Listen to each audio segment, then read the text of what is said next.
You'll discover why this old comb features our alphabet as we delve into global history. You will meet a man who measured the planet over 2,000 years ago and learn why he killed more people than Hitler. The first civilizations were established in Iraq between these two rivers, which is where our adventure starts. They constructed a pyramid-shaped tower in the center of each settlement where priests performed bizarre rituals. There's a bear. Where? They're up there. Look at those 4 stars.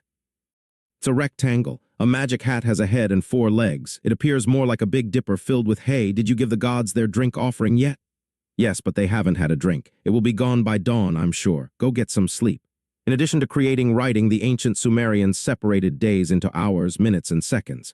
One king then had an idea. Take a look at this disaster. There is a king in every city. How ineffective.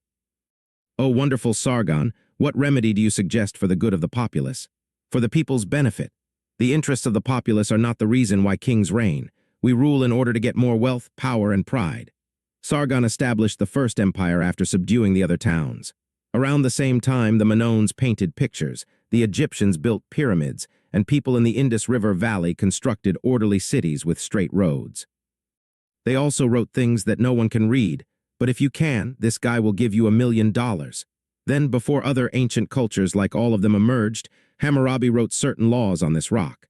Additionally, a few of them spoke English-related languages. However, all of these empires began to collapse at roughly the same moment for an unexplained reason. Additionally, bronze was becoming outdated as the Iron Age approached.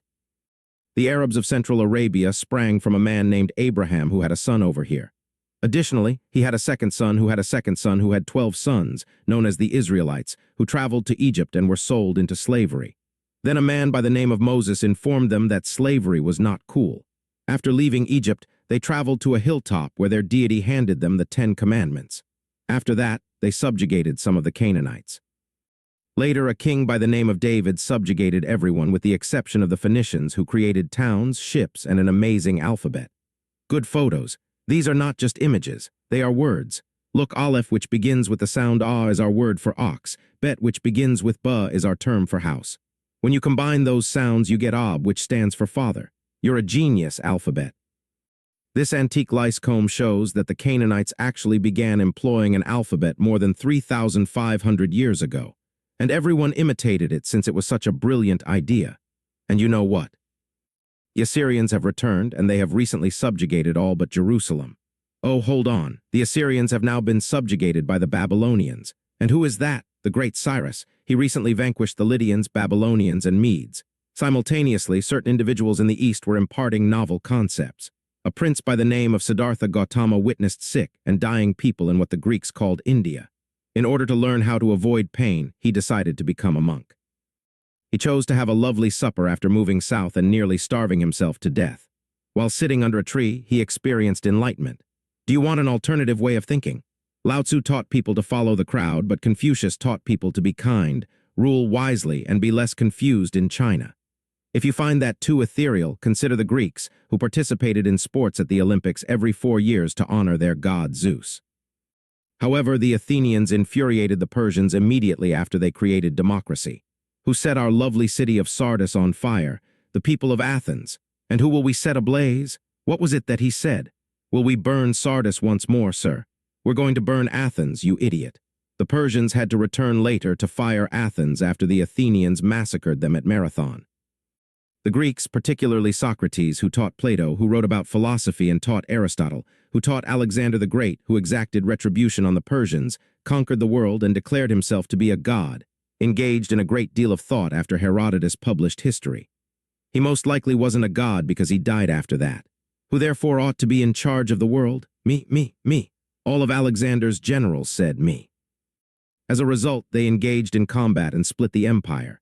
Then a Greek man in Egypt measured the circumference of the earth using geometry and shadows, although some Greeks weren't as intelligent as this king.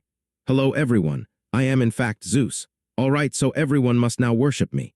Yes, all right, why not? I apologize, but we Jews don't worship Zeus. Man, pay attention. I'll force you to eat a gammon sandwich if you don't worship me. The Jews refused to accept the king's offer and re-established their own nation. And guess who is on their way to subjugate the Greeks?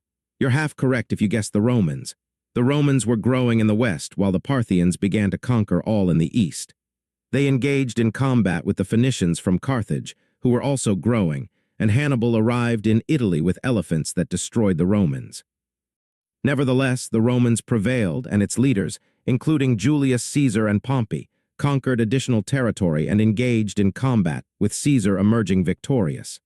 Caesar created our calendar as well, although he included an excessive number of leap years. Another civil war broke out soon after, but Augustus Caesar, the first emperor of the Roman Empire, took control after Mark Antony and his wife Cleopatra committed suicide. The Romans executed Jesus after he claimed to be the anointed king, but 3 days later his body vanished, and his supporters claimed to have seen him alive. Paul began murdering Christians, but after seeing Jesus, he began to travel the world promoting Christianity. The Romans banned the Jewish religion after the Jews attempted to establish their own nation once more. The Christians were terrified and ceased doing anything that appeared Jewish as a result. Nevertheless, the Romans burnt them alive, crucified them, and fed them to lions. Are you implying that I would die a terrible death if I convert to Christianity? Well, it's pretty likely. How can I sign up?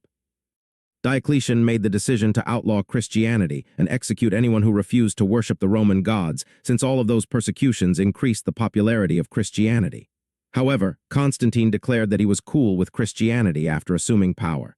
He responded, "Hey guys, why don't you all get together and decide what you believe?"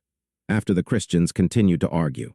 As a result, everyone eventually came to the same conclusion, with the exception of those who didn't. The empire was then split in half, and to make things confusing for everyone, we'll refer to this half as the Byzantine Empire. By the way, the Huns are advancing into Europe and driving the Germanic tribes into the Western Roman Empire after the Sassanians toppled the Parthians. What on earth are those filthy barbarians doing in Rome? Please pardon us. We are searching for mementos, such as your wife's gold necklace, to bring back to North Africa. It's not for sale, I guess. We don't want to purchase it, so that's excellent. While some Germans came to stay and conquer, others, known as Vandals, vandalized Rome. The Western Empire isn't as dead as it appears, though, because they behaved like the Romans while they were in Rome. Let's head to Asia now. Can you guess each person's origins? The northern region is most likely where the Vietnamese, Cambodians, and other Austroasiatic peoples originated. After sailing from island to island, the Filipinos, Indonesians, and other Austronesians eventually arrived in Madagascar, Hawaii, and even New Zealand. There were numerous kingdoms back in China, including the Shang and Zhou dynasties, the Qin, Han, Jin, and Tang. At times, there was just one China, while at other periods there were 2, 3, or 16 Chinas. Additionally, they occasionally construct walls to keep others out. I actually came up with the idea for the wall. In addition to becoming the first to use toilet paper, the Chinese also invented paper and printing. The Romans used sticks and sponges to wipe. Broken clay pots were utilized by the Greeks. Everyone else made use of whatever was accessible. We actually used water. In any case, the Burmese, Thai, and other tribes invaded Southeast Asia as the Chinese grew, eventually toppling the Mon and Khmer kingdoms. Additionally, the Vietnamese spread southward.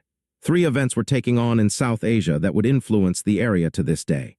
Initially, individuals began reciting mantras that are still in use today. Second, the Mauryan Empire, which King Ashoka expanded to encompass most of contemporary India with the exception of the Tamil kingdoms, united India when the Nanda Empire was subjugated. After he had finished murdering people, he converted to Buddhism and dispatched missionaries to propagate the religion worldwide in the hopes that everyone would cease murdering. Then some people were slain by the Satavahanas. The Kushan Empire in Central Asia contributed to the continuation of the Silk Road. Northern India saw a golden age during the Gupta Empire until the arrival of another Hun tribe. Hello, sweetheart. It's not amusing. The third long-lasting effect was the dissemination of Buddhism, Hinduism, and Indian culture throughout Southeast Asia by Indian educators and traders. Buddhism also made its way to Japan, Korea, and China. However, the Arabs were about to undergo an even more significant transformation. Have you heard of Muhammad the poet? I heard him claim that all of our gods, aside from Allah, are false. Business will suffer if pilgrims believe him and cease traveling to Mecca to worship the idols. We have to protect the idols. Can't the idols stand up for themselves? How? You know, they're made of stones. After Muhammad claimed to have received revelations from the God of Abraham and brought the Arabs together under Islam, the hundreds of years of conflict between Arab tribes came to an end. The Arabs fought everyone else because they were no longer permitted to fight one another. And before long, they were in charge of the biggest empire ever. However, during the Middle Ages, Muslims discovered a competitor in Europe. The Franks, under the leadership of Charles the Hammer, who also had a grandson named Charles, prevented the Muslims from taking over Europe. The Pope proclaimed Charles as the Emperor of the Holy Roman Empire, which lasted for a millennium despite part of it breaking off and becoming France. Some new tribes have settled in the British Isles, and up north, the Vikings have begun robbing people of their belongings and establishing themselves in Russia, England, Normandy, Iceland, and Greenland. Who gave this location the name Greenland? What a fraud. Relax. Geopolitics will make this place hot one day. Even North America was visited by a few Vikings. The remainder of England was then subjugated by the Normans, a group of Vikings. Additionally, the Turks founded a Turkic Khaganate in Central Asia. A Khaganate, what is it? The Khans are ruled by a Khagan in this empire. How are you so knowledgeable? The goat is me. Turks made up a large portion of the Khazars. The Ghaznavids, Seljuks, and Uyghurs were all likewise. After converting to Islam, the Seljuks began subjugating everyone, even the Byzantines. Thus, despite their recent breakup, the Orthodox Byzantines turned to the Catholics for assistance. Therefore, the Pope promised Christians that if they waged a holy war against Muslims, their sins would be forgiven. Thus, in Christian love, they pillaged and murdered on crusade after crusade. Additionally, they founded a number of republics in the Holy Land that the Mamluks and the Kurdish Sultan Saladin subsequently overthrew. Additionally, the Mamluks prevented the Mongols from moving south. Hold on. How did the Mongols travel this far? They should be in Mongolia, right? After capturing twice as much territory as Alexander the Great, Genghis Khan said, no. The Mongols then doubled their territory once more. Additionally, it's possible that they introduced the Black Death to Europe. I'm sorry, Europe just lost at least 1/3 of its population. I suppose it's time for a printing press with movable type and a renaissance. What shall we print, huh? Bibles, don't publish them in Spanish. Why not? Because an inquisition is underway. What do you want to know? We are investigating if Jewish Catholics observe the Sabbath in secret. And some of them were, so just in time for the era of exploration, the Spanish exterminated the Jews and Muslims who refused to convert, burnt the heretics, and successfully retook Spain from the Muslims. Columbus took a diversion, sailed west, and reached Asia before the Portuguese, who were circumnavigating Africa in search of spices. However, this is not Asia. Everyone referred to it as America after Amerigo said so. In reality, Native Americans originated in Asia during a time when the oceans were smaller, or perhaps they traveled by boat. Some were farmers and fishermen, while others were hunters and gatherers. In Peru, they constructed enormous pyramids. Perhaps they discovered the blueprints online. The Incas and the Aztecs, who also enjoyed constructing pyramids, were among the many empires that the indigenous people constructed. Up there, what did they do? To feed their gods, they offered human sacrifices. They ought to be stopped by someone. Someone did. The Aztecs, Incas, and everyone else, including the Filipinos over here, were subjugated by the Spanish, who also converted them to Catholicism. The Spanish also considered taking over China, but ultimately decided against it. The Spanish collected a great deal of gold, silver, and fascinating cuisine from the Americas and brought them back to Europe. Bypassing the historic Silk Road and spice channels, the Portuguese completed their voyage to Asia and established a vast trading empire. Spain and Portugal split the world in half to prevent conflict. Subsequently, a group of Portuguese traders sailed ships loaded with goods to Africa, where they exchanged them for slaves. The slaves were then exchanged for food, which was subsequently exchanged for additional goods in Europe. Repeat after rinsing. However, as the Reformation began in Europe, there was a heated debate over religion. Martin Luther, a German Catholic clergyman, began utilizing the printing press to rebel against the Catholic Church and become the first mass media influencer. His followers became members of the Protestant Reformation and began reading the Bible. Bibles were still being burnt in England, but the Pope declared that King Henry VII's desire for a new wife was illegal. I will make it legal, he declared, and Protestantism spread throughout England. He married this woman, but she didn't have a son either, so he chopped off her head and got married to another and another and another. His daughter Elizabeth, who likes pirates as long as they are looting the Spanish, is now in charge of England. The calendar was then corrected by Pope Gregory. However, the Antichrist is the Pope. Protestants refrained from using the new calendar. Northwestern Europe rose to prominence as a result of all these religious conflicts. Hey, while English pirates are repelling a Spanish invasion and heading to America, the Dutch, who recently broke free from Spain, are now ruling the seas, controlling the spice trade, and painting expensive tulips. Then there is a daily debate in Europe over the best form of Christianity. Each of the new major nations attempted to colonize America, giving their new colonies inventive names. However, the disagreement between France and Britain about who and what led to World War II. We defeated the French, whoa. However, we now owe money. What should we do, huh? Americans should pay taxes. France joined the American Revolution against Britain because the Americans disliked the taxes. Yes, we defeated the British. However, we now owe money. What ought we to do? Tax the populace. Napoleon took control and conquered Europe after the populace revolted against the taxes, but Britain advised him it was time for him to retire to an island. Everyone can now start a revolution. As he spearheaded revolt after revolution throughout Latin America, Simon Bolivar said thus, "The British also want a revolution, albeit an industrial one. In order to make everything quicker and less expensive, they began utilizing steam power. They now have to find a place to sell these items." Thus, the Second British Empire was established. Australia was founded by British criminals. Canada was founded by American colonial loyalists. Additionally, because the British ruled the oceans, they prohibited the global traffic in seaborne slaves and sent emancipated slaves to found Sierra Leone. The British East India Company was growing in India at the same time. Before the Mughals conquered most of India and constructed several opulent structures, the country was split up into numerous kingdoms for almost a millennium. However, as the Mughal Empire fell, the East India Company spread from the east and the Marathas from the west, eventually taking control of all of India. Additionally, the East India Company supplied Chinese drug dealers with opium from India, and the British Navy arrived and seized Hong Kong when China ordered them to cease.